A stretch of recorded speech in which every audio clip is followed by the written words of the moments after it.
భారత మాజీ ప్రధాని కాంగ్రెస్ సీనియర్ నేత మన్మోహన్ సింగ్ మృతి పట్ల ప్రధాని మోదీ సంతాపం వ్యక్తం చేశారు. ఆయన తీవ్ర అస్వస్థతకు గురైనప్పటి వెంటనే ఢిల్లీలోని ఎయిమ్స్ లో అత్యవసర చికిత్స కోసం చేర్చారు.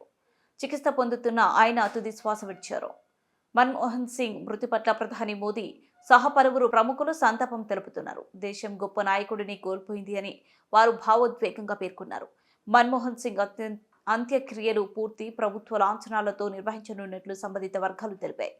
మాజీ ప్రధాని మన్మోహన్ సింగ్ గురువారం కన్నుమూసిన నేపథ్యంలో కేంద్రం 7 రోజుల జాతీయ సంతాప దినాలు ప్రకటించనున్నట్లు సంబంధిత వర్గాలు తెలిపాయి.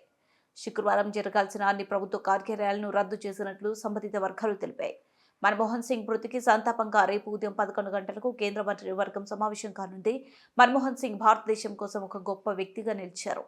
తన జీవితంలో ఎంతో నిరాడంబరమైనవిగా ఆర్థికవేత్తగా ఎదిగారు. ఆయన ప్రధానిగా, ఆర్థిక మంత్రిగా అనేక ప్రభుత్వ విభాగాల్లో సేవలందించారు.